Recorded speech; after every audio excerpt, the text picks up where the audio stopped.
Bienvenue sur le podcast du site Je bosse en grande distribution.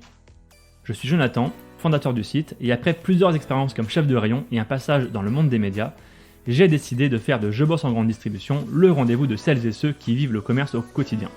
Chaque semaine, je reçois un invité pour parler des nouveaux enjeux passionnants du monde de la grande distribution. On y parle des métiers, de transition numérique ou encore des sujets liés à la RSE. Si vous êtes un auditeur fidèle ou simplement de passage, et si cet épisode vous plaît, pensez à nous laisser une note ou un commentaire sur les plateformes d'écoute comme Apple Podcast ou Spotify, cela nous aide énormément. Place maintenant à l'épisode du jour, bonne écoute. Bonjour Margot. Bonjour Jonathan. Très content de t'avoir sur cet épisode consacré à la communication des magasins via TikTok. Alors pour te présenter rapidement, tu es la responsable marketing et communication du Leclerc de Saint-Étienne-du-Rouvray, situé en Normandie. Et tu es responsable notamment de la communication de l'hypermarché et de ses concepts. Est-ce que j'ai bien résumé ? Tout à fait. J'ai une première question organisationnelle, Margot. Vous êtes combien dans l'équipe à organiser toute cette activité autour de la communication ? Alors aujourd'hui, nous sommes une équipe de 5 personnes. Ouais. M'accompagne au quotidien Annie, qui est mon adjointe plus sur la partie marketing.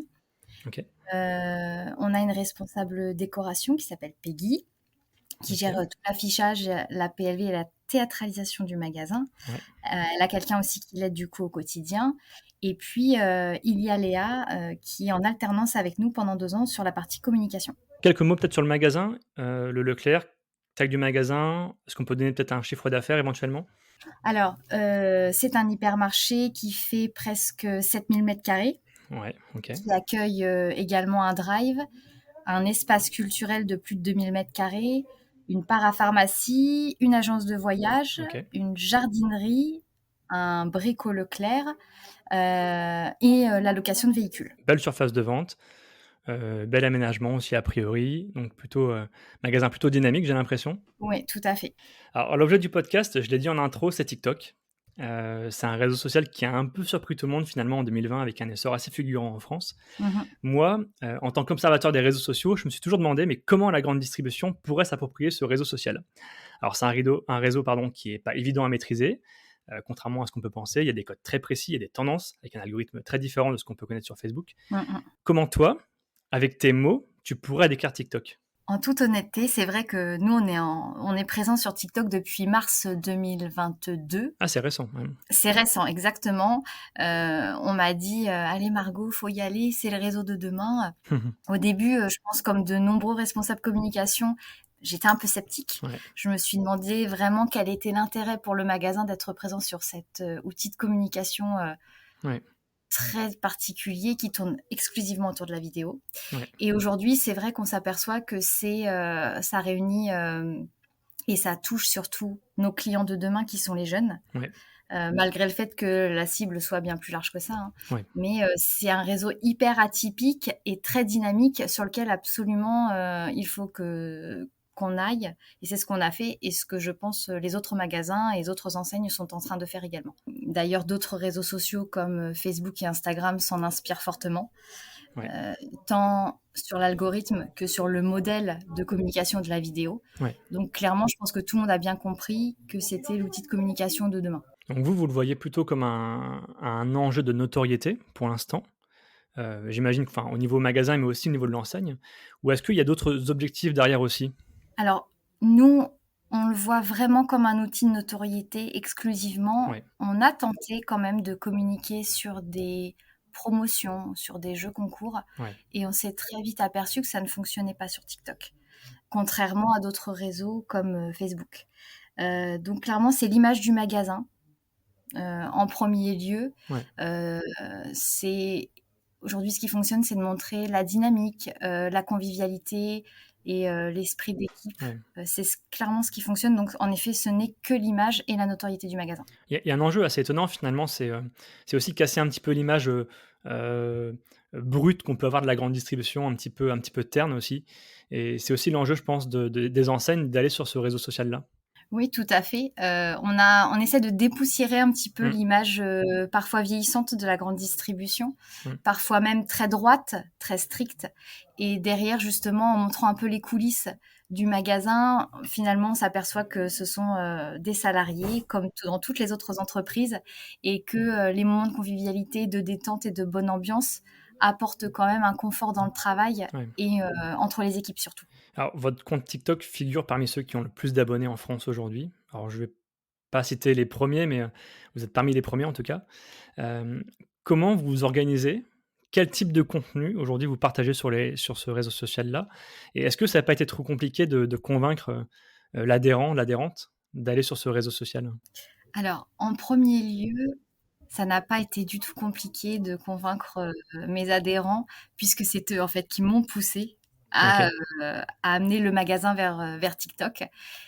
Ils ont de très bonnes idées. On communique énormément entre nous pour stimuler cette communication sur ce réseau. ouais, Ils participent également à la mise en place du plan de com en fait sur TikTok, même si OK, on fait énormément au feeling. ouais. On n'a pas de stratégie de communication, clairement pas. On fait tout au feeling. J'avoue passer beaucoup de temps à titre personnel sur TikTok pour trouver des idées, trouver des trends, Mmh. parce qu'aujourd'hui c'est ce qui fonctionne. Et puis peut-être des fois faire des mix de plusieurs vidéos pour s'adapter à la grande distribution, parce qu'il faut quand même pas oublier qu'on est un magasin, on est une enseigne Mmh. à titre professionnel, on doit rester quand même cohérent avec enfin, l'image de marque qu'on veut dégager. Ouais, tu parlais de feeling. Est-ce que tu peux nous citer peut-être deux trois vidéos qui ont cartonné sur TikTok? Juste pour que les gens qui connaissent pas TikTok comprennent justement, ce qu'on peut y partager. Alors, notre plus grand succès, à ma grande surprise, c'était, La fête de la musique, mmh? ouais, alors fête de la danse. Journée internationale de la danse.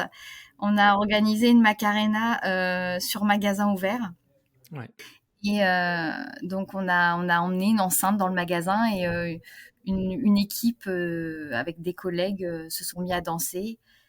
Ça a été à notre grande surprise, un grand succès. Et en fait, on a surfé sur le fait qu'il y ait un client qui ait dit et votre patron est-il au courant? Et ça, c'était vraiment spontané, il n'y avait rien de prévu. Et c'est justement ce qui a fait le buzz sur cette vidéo. Donc vraiment, il n'y a pas de stratégie à proprement parler, c'est vraiment au feeling et on fait les choses de manière vraiment naturelle et c'est justement ce qui fonctionne. il y a une politique aussi au niveau national, vous êtes accompagné justement sur les tendances. Est-ce que les équipes de TikTok aussi vous aident? Alors, on a des tutos, on a des outils qu'on nous met à disposition sur un serveur intranet. Mmh, J'avoue que je les utilise peu, même si on lit la partie juridique, hein, attention avec ce qu'il faut respecter, bien sûr. voilà, pour rester dans les clous. Mais au niveau des idées, etc., non, on est libre un peu de faire ce qu'on veut. Et je pense que chaque magasin aussi, en fonction de la personnalité du responsable marketing ou Bien sûr. communication et des équipes en magasin qui veulent participer, élabore une stratégie complètement différente. Donc on est assez autonome quand même sur cette partie. Ouais, parce que finalement, on voit des magasins Leclerc, qui communiquent beaucoup sur TikTok et qui ont des stratégies très différentes les uns des autres, Ouais, visiblement. tout à fait. C'est vrai. Donc évidemment, je pense que chaque magasin on se suit les uns les autres. Ouais, Et je m'aperçois moi-même que on n'a pas du tout la même stratégie d'un magasin à l'autre, ce qui est super intéressant, ouais, puisque en fonction de la cible, de la zone de chalandise de chaque magasin, on s'adapte. ouais. Et nous, on est vraiment parti sur l'esprit de convivialité, faire rire ou toucher Mmh, émotionnellement de façon différente nos clients ou nos futurs clients. ouais. Et en tout cas, pour nous, ça fonctionne très très bien. Alors nous, on a compté environ, hein, je dirais 150 comptes de magasins aujourd'hui sur TikTok, toutes enseignes confondues. D'accord. Heu, Qu'est-ce que tu dirais à un responsable marketing qui hésite à se lancer sur TikTok? Qu'est-ce que ça peut leur apporter? Alors, je vais te dire en toute honnêteté, même si bien sûr ça a un attrait commercial sur l'image du magasin, d'avoir créé Mmh, et d'animer un compte TikTok, ouais, je me rends compte aujourd'hui que la première chose et la plus importante, c'est que les équipes sont super contentes d'avoir un compte TikTok en magasin et de participer. ouais, Et en fait, ça stimule inconsciemment et même consciemment, hein, pas mal de personnes qui sont moteurs en magasin sur cet outil. Et ça crée honnêtement des moments de convivialité qu'on avait peu connus ouais. avant TikTok. pour répondre aussi à une question que tu me disais tout à l'heure, comment j'ai réussi à entraîner les équipes, Ouais. clairement, il faut absolument savoir créer du lien avec les gens du terrain. Et puis, à force d'entente et de moments de convivialité, maintenant, quand je passe en magasin, c'est bah, Margot, quand est-ce qu'on fait le prochain TikTok Mhm. et je leur pose aussi la question, mais écoutez, si vous voyez des choses qui vous plaisent ou qui.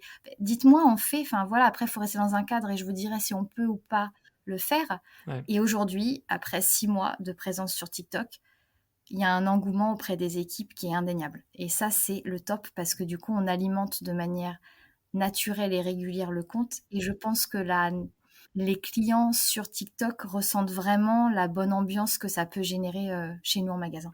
Ouais, ça a vraiment changé chez vous? L'avant TikTok, l'après TikTok? Oui, C'est honnêtement, vrai? alors Mmh. tout a commencé avec une vidéo. En fait, je pense qu'on a vraiment pris un virage sur la communication en novembre 2021 Ouais. quand on a réalisé une vidéo pour les 10 000 fans sur la page Facebook. Ouais. Et là, on s'est rendu compte du succès de la vidéo et on s'est dit, Mmh. c'est là-dessus qu'il faut aller. Sur Facebook? Sur Facebook, sur TikTok, enfin du coup, ça a entraîné évidemment la création du compte TikTok quelques mois après. Et d'ailleurs, tu as dû le voir, on partage pas mal de nos vidéos TikTok sur Facebook. Ouais, on va en parler, ouais. Pour certaines, ça fonctionne très bien. Voilà, donc oui, clairement au niveau de l'entente avec les équipes et du lien, Ouais. clairement TikTok a énormément changé les choses. Comme quoi ça a un effet, justement d'harmoniser, l'ambiance au sein des équipes. Un petit peu comme Facebook a eu un moment ce rôle-là aussi, un petit peu d'embarquer tout le monde dans la transformation numérique. Mais il y a quand même une différence Facebook, TikTok. On voit que c'est pas la même génération, c'est pas la même cible et je trouve ça assez intéressant. Tu disais justement, que tu alimentais Facebook avec tes contenus TikTok. Bon, moi je parle de TikTokisation. Mhm. Donc les contenus de TikTok sont diffusés aussi sur Facebook et sur Instagram. Et d'ailleurs, ça vous a permis aussi de développer votre présence sur Facebook. Vous étiez plutôt moyen avant, Mhm. et je dirais que depuis le début de l'année, Mhm. vous cartonnez littéralement. Et je crois même que certaines vidéos Facebook marchent mieux, enfin certaines vidéos TikTok, pardon, marchent mieux sur Facebook que sur TikTok, si je me trompe pas. Tu as tout à fait raison et on en a l'exemple des derniers jours. On a posté une vidéo sur TikTok parce qu'il y avait un trend sur une musique particulière. Ouais, Bon, voilà, il a fait son petit bout de chemin, mais c'était assez léger par rapport à d'autres vidéos à succès qu'on a pu faire. ouais, Et on l'a posté sur Facebook dans la foulée. ouais. Et là, tout à l'heure, on était à 10 000 likes. Ah oui, Donc, c'est étonnant d'ailleurs parce que c'est un trend qui n'est présent que sur TikTok et pas sur Facebook. ok. C'est pour ça que c'est pas forcément le contenu, mais c'est plutôt l'aisance et la convivialité qui ressort de cette vidéo qui fait ou pas qu'elle fonctionne. Ah, intéressant. Et alors, est-ce que toi, du coup, vu ton expérience maintenant sur TikTok, vu que tu connais un petit peu comment fonctionne l'algorithme, est-ce que selon toi, il y a des erreurs à ne pas commettre? Honnêtement, c'est un peu difficile de répondre à cette question parce que on m'a déjà posé la question, on n'a pas mis en place de stratégie prédéfinie. Ouais, Bien que l'algorithme TikTok fonctionne énormément sur la fréquence de publication, ouais, nous, je pars pas, enfin, je veux pas partir du principe qu'il faut publier pour publier. ouais, Donc vraiment, quand on trouve un sujet qui nous intéresse ou qu'il y a un trend intéressant qu'on pourrait adapter à la grande distribution, on y va, on en fait un. ouais. Et sachant que j'ai les équipes qui suivent, du coup, on arrive à réaliser le TikTok très rapidement et de le poster avec réactivité. Mais il n'y a pas forcément d'erreur. Après, honnêtement, je pense que tout dépend de la créativité et des idées aussi de chacun. Et la seule chose qui peut être commun à tous et qui est super importante, c'est la qualité du tournage et du montage de la vidéo. Mhm. Ça, je me suis aperçue que c'était un critère indéniable dans le succès d'une vidéo, c'est-à-dire le bon plan calé au bon moment, avec la bonne musique, avec un bon ralenti ou une accélération, Ouais. joue énormément sur le succès d'une vidéo. Donc, je suis devenue presque un peu trop pointilleuse quand on fait un tournage, mais clairement, ça nous sert derrière, en tout cas, dans le succès de celle-ci. Tu fais tout sur TikTok ou tu passes par une application tierce comme CapCut ou Adobe Premiere? TikTok est un outil un petit peu particulier au niveau du montage vidéo parce qu'on est un petit peu limité. Ouais, Parfois, on ne peut pas forcément faire les montages qu'on souhaite avec la musique ou mettre même deux sons, pardon, ouais. dans une vidéo. Ou des fois, si on veut supprimer un plan, ça supprime le précédent. Bon, bref. Mhm. Donc, non, j'utilise essentiellement l'application InShot Ok. qui est une application très peu coûteuse qu'on peut acheter sur un smartphone. Donc, je monte tout sur smartphone. Et vraiment, quand c'est une vidéo très courte TikTok, oui, ça m'arrive de filmer avec l'outil, mais quand on part sur des montages et des calages de son, j'utilise InShot qui est beaucoup plus simple. Ok. J'ai une dernière question. On s'intéresse beaucoup au marketing et à la communication locale. Est-ce que vous arrivez à déterminer si votre audience, enfin ceux qui consultent vos vidéos, sont vos clients finalement? Alors, c'est très difficile de le déterminer. La seule chose, Ouais. c'est qu'on s'est aperçu qu'en fait, TikTok, contrairement à Facebook, Ouais. c'est vraiment un réseau social, bon, déjà international, mais au niveau de nous, la clientèle qu'on arrive à capter, c'est vraiment national. Ouais. Et on l'a vu en fait quand on avait fait un jeu concours pour tester un petit peu cette solution sur le réseau. Et la gagnante était de Bretagne. Donc voilà, pour te dire. Ouais. Il y a une partie de la clientèle du magasin qui nous suit sur TikTok, mais elle est aussi vraiment éparpillée sur toute la France. Ouais, vous avez pas les stats. Non, non, du tout. D'ailleurs, alors sur TikTok, comme tu dois le savoir, on peut passer en compte pro ou on peut rester en compte perso. Oui. Le compte pro nous limite en fait dans les musiques qu'on peut utiliser. Ouais, c'est vrai. Raison pour laquelle on est repassé en compte perso. On n'a plus accès aux stats. Oui. Mais je t'avouerai que les stats ne nous servaient pas à grand-chose parce qu'elles n'étaient pas très objectives et ne nous donnaient pas réellement d'informations dont on avait besoin. Ok. Intéressant. Et aujourd'hui, TikTok est devenu plus important que Facebook ou Facebook reste quand même un levier important pour vous? Alors, c'est vraiment 2 réseaux différents, je dirais. Ouais. La seule chose que je remarque depuis ce virage dans la communication, depuis 2021, ouais, c'est ça, 2021. Mmh. Les réseaux sociaux me prennent beaucoup plus de temps qu'avant. Ça, c'est clair. Ouais. Donc voilà, je sais qu'il y a des responsables com qui ont plus ou moins du temps à y accorder et c'est vrai que Bien sûr. ça prend du temps. Clairement, et je ne compte pas le temps à titre personnel pour trouver, et puis faire, Faire de la veille. des idées exactement, faire de la veille, tout à fait. Donc ça prend du temps, mais on reste quand même sur 2 stratégies différentes, même si elles sont pas préétablies. Comme je disais tout à l'heure, c'est beaucoup au feeling. On reste encore beaucoup sur Facebook, qui reste quand même notre clientèle principale autour du magasin. Mais on développe les 2 comme je t'expliquais, mais c'est vraiment 2 choses différentes. Donc c'est un peu difficile d'expliquer en détail. C'est très bien. Super Margot. En tout cas, j'espère que ça va donner quelques idées à certains magasins qui hésitent à se lancer. Il y a de belles choses à faire sur TikTok. C'est un réseau en plein essor. Il y a des places à prendre. Donc j'espère que voilà, allez vous inspirer sur des comptes au sein de Leclerc notamment. Il y a quelques comptes chez Système U, quelques comptes chez Auchan, chez Carrefour aussi. Tout à fait. Merci beaucoup en tout cas pour cet éclairage Margot. Merci Jonathan. Et puis j'invite tous nos auditeurs à se rendre sur votre TikTok qui est vraiment un bon exemple pour moi des bonnes pratiques. Ah, c'est gentil. Merci. Merci Margot. Merci à tous d'avoir écouté ce podcast jusqu'ici. Pour retrouver des informations sur notre invité et accéder à différentes ressources, cliquez sur la description pour en savoir plus. Ce podcast est produit par le média indépendant Je bosse en grande distribution. Chaque semaine, nous proposons un regard différent sur la vie des magasins, des enquêtes, des décryptages, des témoignages. Retrouvez-nous sur notre site et rejoignez la première communauté des professionnels de la grande distribution. Sur Facebook, LinkedIn, Instagram, TikTok, vous êtes plus de 450 000 à nous suivre. Vraiment un grand merci pour votre fidélité. Et pour celles et ceux qui veulent aller plus loin, nous proposons toute une série de ressources et d'accompagnements à destination des commerces. Pour en savoir plus, cliquez dans le menu Agence ou ressources sur l'accueil de notre site. À bientôt!